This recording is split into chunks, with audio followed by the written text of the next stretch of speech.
Welcome to our talk, Saturating People, Not Systems. Lessons learned from building a platform to serve dishes worldwide. Next year, we maybe make a talk about satisfying people, not systems, but let's see. This is us. It's me on the right, Tim. I'm an SRE for 3 years now at Vorwerk. And because we're doing Kubernetes for more than 3 years, I brought my colleagues, Stefan and David. Hi, I'm Stefan.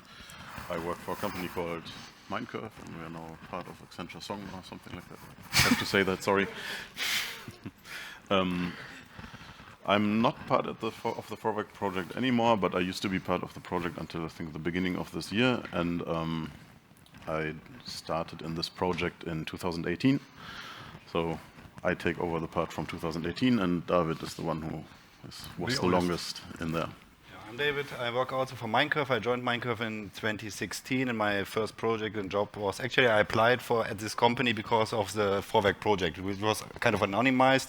A recruiter presented it to me, and it sounded really interesting, and so I joined the project in 2016. So I will do the first part and a bit of the journey in the middle.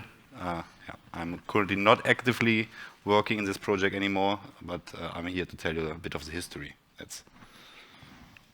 In case anybody doesn't know what Vorwerk does, that's mainly vacuum cleaners.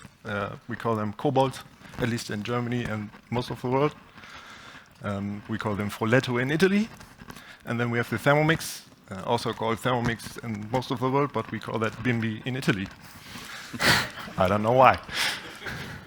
And we're focusing on the culinary or the Thermomix part and the digital products behind that. So the first Thermomix was launched in 1971. Who has one at home? Does anyone have one without a screen? Long-time customers. Great. Okay. Yeah, so in 2014 we introduced a touchscreen. And what do you want to see? You want to see digital content on there. And that's where we're focusing on today. What is the digital part? I mean, we don't run Kubernetes at the Thermomix itself at the moment. sorry for that. Maybe at some point. But we have the Thermomix digital ecosystem, Cookie-Do, where you can explore recipes, bookmark them, make lists, my favorite recipes for getting stronger, and also organize your week. So you have a list for your grocery shop. And then, what was the beginning, David? Yeah. As I said, I joined in 2016, and the Thermomix and the Cookie-Do platform started on-premise, and it was hosted in a Switzerland data center, because the main entity of Vorwerk is in Switzerland. And they launched the platform in 6 EU countries with just 350 recipes. It was built on SAP Hybris initially, and there was a bit of messaging involved. There was a RabbitMQ between the components that were running on-premise. And here's the fun fact: so like the most sold books of a certain type are recipe books for Thermomix in the world. Right? So it's just like number 2 after the Bible. So, and this is which is not sold most of the time, but there was a really interesting fact that I came across working for Vorwerk Thermomix, and they had also only these recipe chips before that. But in 2016, they also said like we want to connect the Thermomix to the internet, and this was the main project about. And when you connect the device to the internet, you have IoT, and you need to build a platform for it. They started in Switzerland, delivering the recipes only to, let's say, worldwide. But as you can imagine, the latency for US customers is pretty bad, also for Australia and other regions. So the idea was then, if we connect this, then we also need to expand. And this is what I'm going to show you a bit. So this is a very highly simplified one. They started with an iOS app back then in 2015. It was a monolith built on the SAP Hybris system with a bit of functionality that you can search recipes and you can favoritize them. Content management, and also your custom lists, your favorite recipes that you can assemble in a certain list. Very, very basic functionality initially. Only iOS app, and of course you could use your desktop and browse. And this is not working anymore. Okay, so, and then Vorwerk decided to expand in 4 more regions across. They picked AWS as a provider at that time. And the idea was then they called it then kind of edge locations, here like really large edge locations in terms of bringing the platform, or let's say the caching of the recipes closer to the end users. That is meant by edge locations here. So it's like North Virginia and Australia, Singapore. These were and Frankfurt was chosen also. But it was a hybrid cloud, so the data resilience was really important to save the customer data still in Switzerland in the data center. So that was then the scenario of a hybrid cloud. What you can see here was a really early architecture diagram from 2015, 2016. So, and this is like what you see at the top. This is one of the edge locations that we deployed in all those regions on AWS, and you have the Switzerland one, which is here, which is effectively the SAP Hybris. And then there was a bit of messaging I showed you earlier, which goes to Cloud MQP service and does some messaging in here. And all these components you see, we started also with microservices, where you have the custom list that I mentioned earlier and the favorite service, so that all got removed from the monoliths.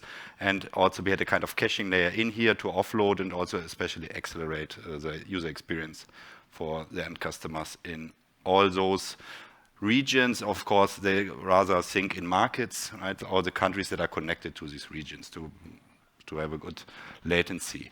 And as you can see here, it was significantly growing already to a tremendous amount of more recipes.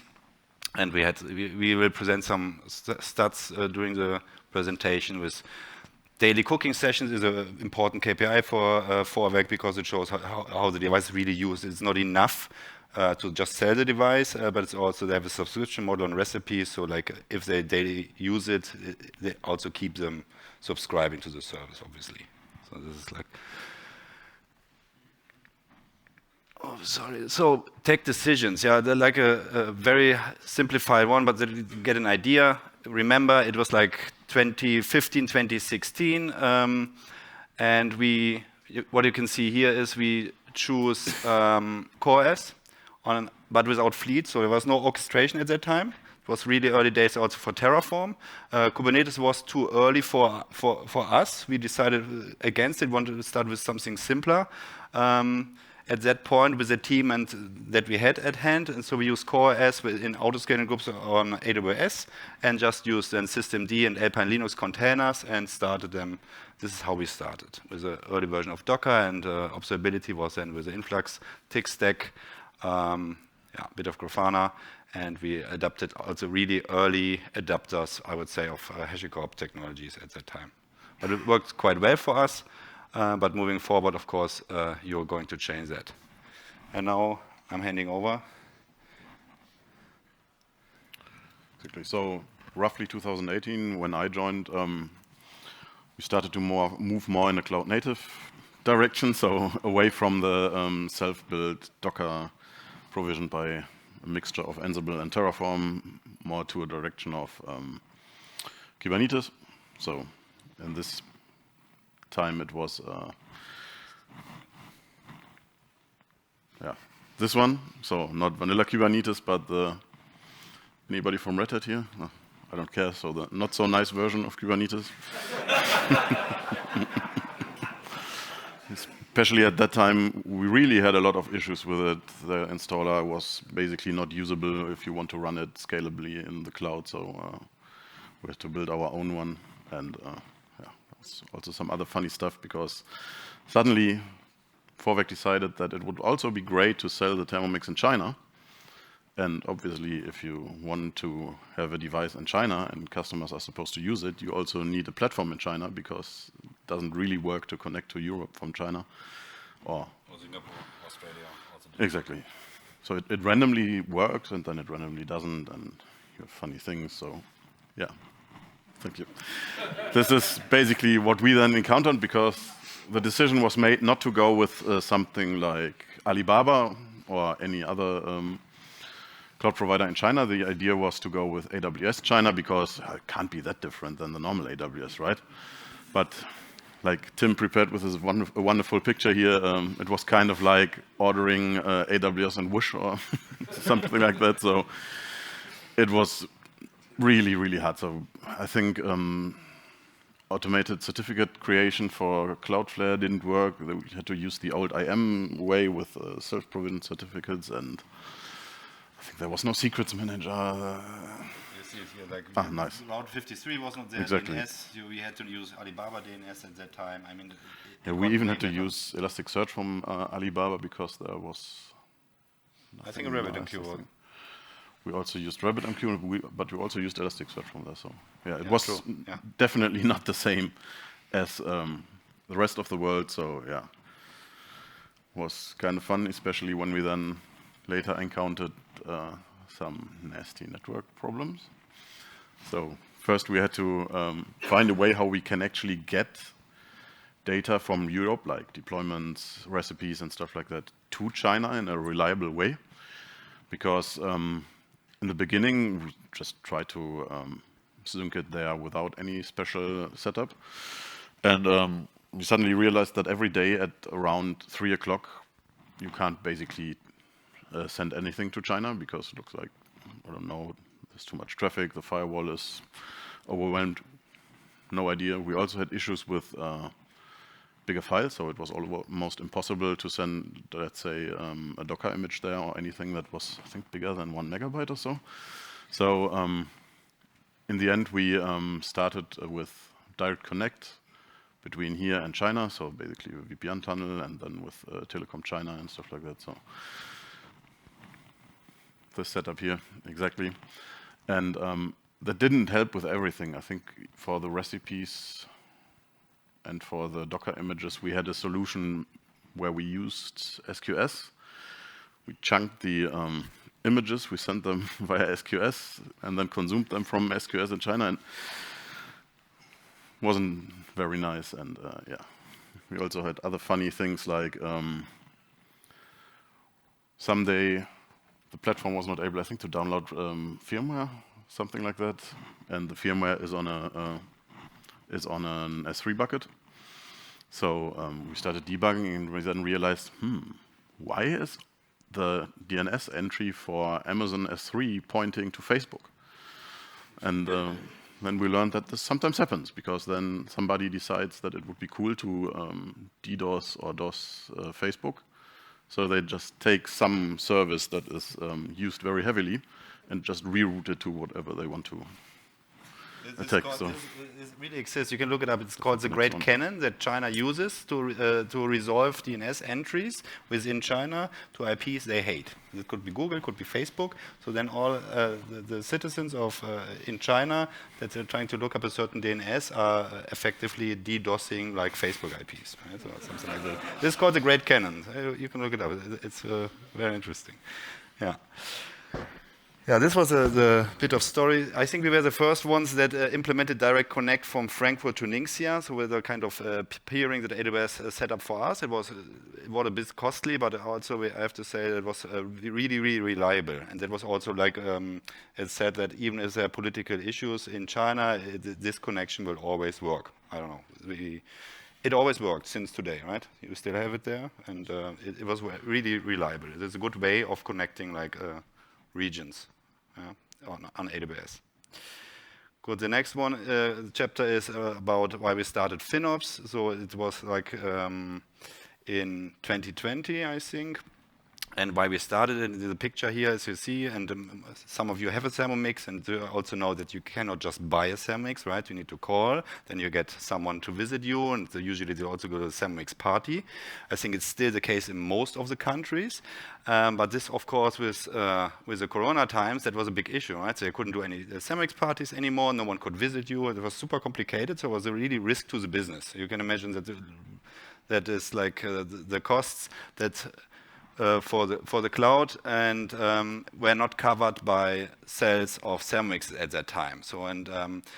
So we as a company, we built a platform together with Vorwerk, and we own the AWS cloud accounts at that point. And we also advised, of course, as professional consultants, that the cloud costs are too high, we need to do something. And the Vorwerkers really relaxed at that point, because they said time to market is way more important than optimizing the cloud costs. But this hasn't changed with the Corona time. So then they came to us and they said like, yeah, you always suggested to do something, and now we are in a serious situation. Can you take care of now optimizing the costs? And I will tell a bit of story now of FinOps, and probably who knows about FinOps, heard about, and okay, good. Yeah, I think it got way better. I mean, the FinOps Foundation was founded in 2019. I joined there in early 2020, also in the context of Vorwerk, and then I started implementing FinOps. Here we talk more about FinOps is a huge topic, as probably then you know. We focus a bit on the cost efficiency part, also on cost allocation part. Of course, it's also way more, right, of connecting the different people and stakeholders. And here we started on purpose. I put it on optimize because it was not to get a clear visibility and high granularity on the cost. That was really not the task. I mean, we had a certain level of visibility. It was really, we started, I would say, with optimize in that circle. Most of the FinOps talks, and when you look it up, they say first to inform, then to optimize, and to operate. I would say that we started really focusing on optimize. And what we did is here, and this is an illustration that we had different initiatives of low and high efforts and the high and low savings, what we can expect. And so we prioritized the stuff that we could do. For example, just to make something up, re-architecting maybe to a serverless sum is really can be high savings if you do it right, but it's also the highest effort. So we, of course, here idle resources, just delete what no one needs, is of course the lowest saving. But sometimes you have also idle resources that are very costly, so they would be more here. So this is how we structured it. So we identified all the things, and then we had a team, I think it was like 5 people that really focused on bringing down the cost as soon as possible. And we worked then in iterations to do that. And we also added some tooling over time for the teams to enable them. So for example, we teamed up with StormForge. So in case you don't know, StormForge was a performance testing suite that then teamed up with StormForge, which is a continuous optimization tool for Kubernetes specifically. And this is what we gave to the team, so they can, if they want, they can optimize their container costs. This is what we choose, in addition to removing idle, doing right sizing, and all the things, buying more reserved instances, maybe opting into saving plans, and so on. All those things that you can do with a cloud provider in such an environment. For cost allocation, of course, we also came across that we also want to enhance it because Kubernetes, also back then, the managed Kubernetes version that we used with EKS was a black box.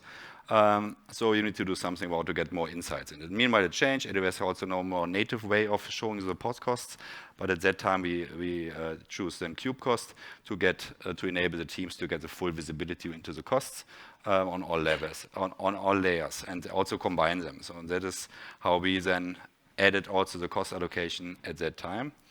And last but not least is then execution, because of optimize, you only check what you can do. It's not the execution itself. So with operate, then you really go into action and you execute this. And of course, I would say a very important fact is that the product owner has to decide. It must be a priority to optimize the cost next to the feature development that you do. This is really, really important. You don't make a FinOps team. It's a really big anti-pattern. Make a central team responsible for cost efficiency. Doesn't make sense, because they will just be super annoyed because they need to bug the feature teams to do something, and maybe they are struggling with their own priorities. So it's really a product owner decision, and maybe even top level decision to focus on these kind of things next to feature development, to go in there. You can see the FinOps team is really in the middle. That is like, can be consultants, can do advisory, and also can prepare something maybe for the teams, and also collect the knowledge within the organization about how to do certain things. Yeah? It's quite complicated. Also, they can negotiate enterprise discount programs, explain reserved instances to the teams, and so on and so forth. This is how I see how FinOps team should work and collaborate, as you can see here with all the stakeholders across, from executives. They also need to understand finance, what they really need, what is their view on cost allocation. They think in SAP, PSP elements, and they need to allocate it to their cost centers and so on. And this needs to be translated to, let's say, to the business owners, and in the end, the engineers, they have to take action because they're causing the costs, they can also reduce the costs. And this is also like a FinOps team or a FinOps practitioner, it's called. They're also like translating and need to understand all those stakeholders. So this is the real work of FinOps. And and the complexity comes from there. Yeah, and what we could achieve was really like we brought down in, I think was in 10 months, the AWS cost of 45% with all the actions that I showed earlier, or a lot. And that was a huge success. And personally for me, I hate the ways that cloud incentives you to do.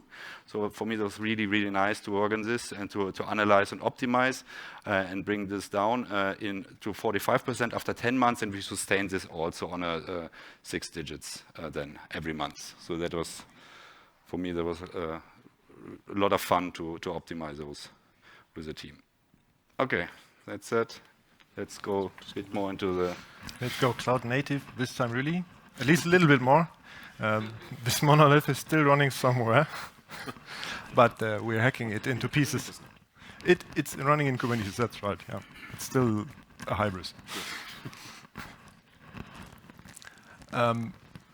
Fast forward for today, we have around 40 million users, 9 million active devices, more than 90,000 recipes, and up to 4 million cooking sessions per day.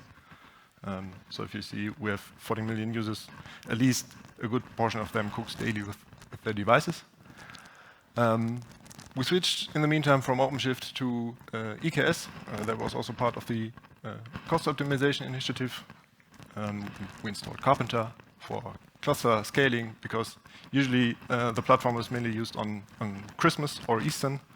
And you don't want to go to all the teams, hey, you have to scale your autoscaler and just have more resources and then you have to, or forget to downscale your cluster for half a year. That's not so nice. We went for Argo for GitOps, and we also transitioned to Grafana Cloud. And now we have some smaller stories for Argo CD. I can take this Argo CD. So within the cost efficiency initiative, so we discovered a quite high inter-AZ cost. What is inter-AZ cost is like you have different availability zones in AWS, and you need to pay for the transfer between those two or three. If you use 3 availability zones with your cluster, and with Argo CD specifically, if you set the HA to true. So what does Argo CD do with all its components? It will synchronize with Redis in the back with some read replicas. A lot of traffic goes between the inter-AZ. I cannot give you the exact numbers. I think this is, but it was very, very expensive what we discovered there, and it's just we set it to false because there's no issue with running Argo CD in non-HA because you can rebuild the content that's being cached in Redis fairly easy if you do GitOps. Truly, it's all on the repo, caching it is something that you can easily rebuild, and it was really, we saved like 50% of inter-AZ costs, and it was like, I can give you like, it was 5 digits, so I think per month that we saved inter-AZ costs. So because we had several clusters, they were all synchronizing inter-AZ, and you need to pay like, I think 1 cent, it's duplex, right? Because sender and receiver and AWS charge you for that. It's ridiculous, but it is like this. So this, I think, this was one of the highlights that we wanted to tell you today. Next one is more of about an incident maybe, or a series of incidents. So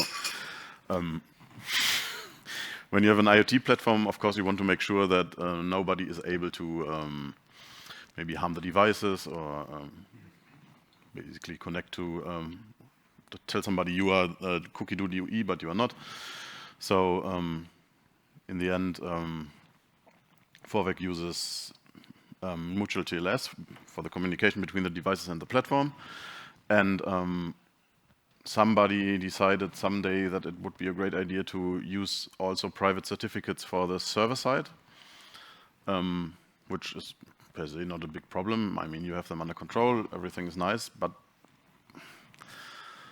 ISPs are doing more stuff these days than just routing TCP packages or stuff like that. So there's all kinds of security stuff now that is introduced, especially if you buy like the super internet security package of your ISP. So suddenly there were a lot of customers in, I think it was Italy, that were not able to connect to the platform anymore. And we had to debug that stuff. I think we even sent a device to somebody who worked for Vorwerk Italy and debugged it from Italy. It was really funny because I think that was a a woman that usually sells the Thermomixes, so I think she was close to retirement. So, and then we had to have her basically execute commands on the device so that we were able to debug it. That was really fun. Yeah, but we then at some point realized that the problem is, I think in Italy it was actually OCSP, because OCSP is used to validate that the certificate is not revoked and stuff like that. And it uses HTTP, not HTTPS. And the ISP in Italy actually routes HTTP traffic differently than HTTPS traffic. And I think it sent it to a firewall or something, so it just didn't work. In other cases, we had issues because that super security package actually started to block connections with untrusted certificates. And sadly, platform uses untrusted certificates. So suddenly the device was trying to connect to a sorry, you shouldn't go here page instead of to the platform. So always funny. I think the next one is something for you. And then, because I held also a different talk on the migration from Instana to Grafana, I want to mention that here as well. We started with Instana with the OpenShift platform, and it was new to all the people to have not their server. You cannot log into that server anymore and do things on there. And some people were confused when you got an alert that says, yo, your server disappeared. Because, well, there was another server running now, but yeah, well, the original one was gone. But well, Instana provided a good out-of-the-box experience, I think. There was opinionated dashboards. It was like, okay, you're good to go, and let's see what you're doing. They had at least some Kubernetes service maps already, stuff like that. But developers evolve as well, and maybe you know yourself, you want to build something yourself, maybe you want to have your own dashboards. Instana can't do that. You want to have your custom metrics. Instana couldn't do that. So we transitioned to Grafana. They have this open tent philosophy, how they call it. They have rich integration to Jira, to JSON, web endpoints, to anything you can think of. They also have a strong focus on OpenTelemetry. So they also bring great flexibility, but that's also a problem because great flexibility makes it hard to have like a consistent view for all the non-team-bounded people like SREs. If you want to debug this service, you have a super nice dashboard, but the other team just has like the basic, you have request rate, but not like the error code or something else. So it makes it a little harder. Now, let's do a quick look into the future. We want to do more platform thinking. Enable more interaction and self-service, but don't force it. I don't want to say DevOps is dead. Sorry. But at least we see some teams which don't want to take over that responsibility for years of their service running because they developed it and maybe they added some features over the years, but after 3 or 4 years, the service is, well, it's done. You don't do anything more on it, but you still have to update your RDS instances, your AWS CA certificates are running out in August this year, I think. So we want to enable more interaction, but people don't have to use it. If they want to give it to us, they should still be able to do that. And that also means that we have, or need to have paved path, where you can say, okay, this is the best way, go this, and then also the platform people can understand what you did there. That really helps. And maybe backstage could be an option. We're still working on that, but not on the templates thingies. But then if you have paved path, you have to be so flexible that you still can try out new things, do something completely different than before, just to be innovative for the future as well. And also build for replacement, that's maybe a Kubernetes learning there. If you don't rebuild ever your master Kubernetes plane, you don't get the newest AWS EKS features. So it's bad to have them as pets and not as cattle. Then just for our platform teams, at the moment we have like a central SRE team, which act kind of like a consultant, but sometimes we're just like the proxy requirements engineer for our platform teams. And I think if we go into the teams, that works quite better. And also, we made an issue, made a mistake this way to rebrand our platform operations team and call them now platform engineers. They weren't engineers at that point in time, and we're evolving them to be really engineering that platform and not only operating them. And just a little wrap up for the end. And we are over time as well. How to move from project thinking to product thinking. I think if we're coming from a company which builds hardware products, you build them and you develop them and then they're done and you sell them. You just have to keep to, thank you. Okay, I'll take a sip. The time, you know.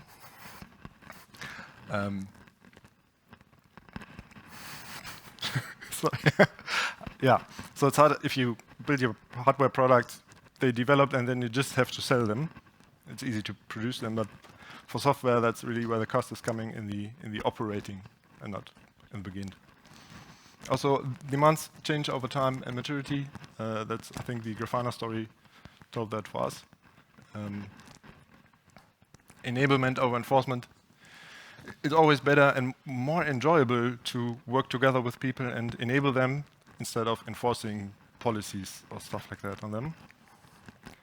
Start small and build submarines. That really helps, at least in our organization, to circumnavigate all that operations, project management. You have to write an initiative.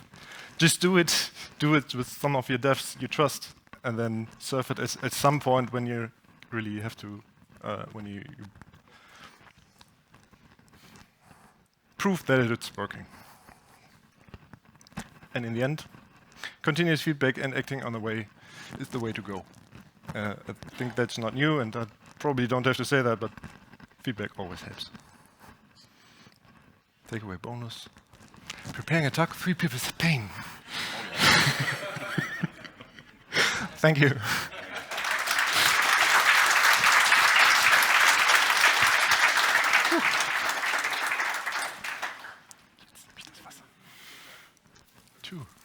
We don't have time for questions. Das sah so aus, als würdest du gerade ersticken, deswegen. Ja, vielen Dank. Thank you a lot for the talk. It was super interesting. Please don't forget to upload the slides. They are already and uploaded. my question is, have you ever been overcharged by a cloud provider? Overcharged that we could prove that they were wrong? Let me think. I just know cases where we were wrong and did some things that changed a lot of cost, but they were kind enough to get a reimbursement. No, I don't think so. But also, they map it to the usage. So, what you can't prove then if you really used it that much, right? Because then you would also need to measure it somewhere else than just the hours of an EC2 instance or the traffic in gigabytes. So this is not what they did. Also, there's some positive here about cloud costs. Also, this is what we did: a purchase of reserved instances without paying too much attention, and then we had to. They were fair enough to reduce that. We also had a cost spike. Where there was a kind of bug in, there was Glacier retrieving retrieving stuff from Glacier, very small files, because Thermomix uploads like usage data if you give consent. And if you know how Glacier works, it's long archiving. And if you retrieve that, that was a ridiculous high. It was like 20K in one day. It was like this. And they were also nice enough to refund this to a bit, even though it was our mistake. But now we can. It's super hard to prove that, I would say.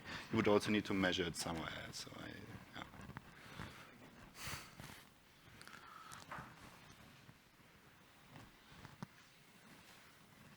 Thank you for this. I have a question on the inter-AZ cost that you were able to figure out. Do you have any suggestions on tools to figure out, for instance, if you have an MSK cluster across 3 zones, yes. then they keep syncing. So do you have any tool recommendations on finding out inter-AZ and basically finding out which resources are costing this? yeah. So did you say MSK? Yes. Okay, the managed Kafka. For instance. Sorry? As Manage an Kafka? example. Yeah, but there you don't have access, right, to the cluster. For Yeah. you, yeah, okay, then you cannot install tooling there. I don't know the Kafka space well enough to debug what's being synchronized, but actually you want to have them synchronized across the brokers in case of an outage, right? So that is one thing. But I don't know if with replications you can configure and that But this was just an example. Okay, but let's So take say EKS, right? Like cost is high. Okay, but let's take Kubernetes because it's a good example. So Kubernetes has a nice feature which is topology-aware routing. So it is aware of the AZs. And then if you also put, for example, your ingresses into certain availability zones, then you can also control a bit of the traffic. And I would also suggest that you rethink if you really need 3 AZs. Yeah, always. It's really rare that 2 AZs at the same time goes down. So I would encourage you to also think in your designs if you really definitely don't do 3 AZs in development environment in case you don't need to test something, right? So it's also super stupid to do, especially if you have stuff like Prometheus, which scrapes across all nodes. You have always inter-AZ traffic. So this is one thing. I only showed the Argo CD part. About topology-aware routing, I would look into that.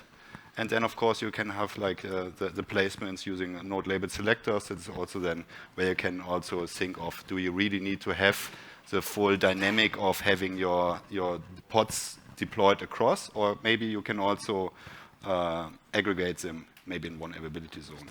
And for tooling, I mean, the cost explorer of AWS gives you a good insight of inter-AZ, but not who's causing it. With KubeCost, they have a feature, they have a daemon set that writes bcap, so it sniffs the network traffic, and they give you like intra-AZ, intra-region, inter-AZ, and egress traffic costs. So they get an idea and they map it also to the pods. So there's a great help. And they have a spin-off. I mean, KubeCost is free. Of course, there's a commercial variant, and they also created a spin-off as open cost, but I think the network feature is not in there. Yeah? Service mesh should probably also help. In that case, we didn't have one at that point in time, so we actually had to use the AWS tools to debug the traffic. So basically, we had to use flow logs, enable them, and try to figure out what was going on. And actually, everything, all we could see was from which IP address to which IP address there was a lot of traffic. And because it's Kubernetes, that were of course not the pod IP addresses that we were seeing there, but it was the IP addresses of the node. So we actually had to check from which node to which node there was a lot of traffic, and then try to understand which deployments on these nodes could be the reason for that inter-AZ traffic. So yeah, that was a real pain, but I think a service mesh could probably help you to see what actually causes the communication. But does it show you also the availability zones? In theory, yes, you at least see the labels of the pods. So, Okay. Yeah.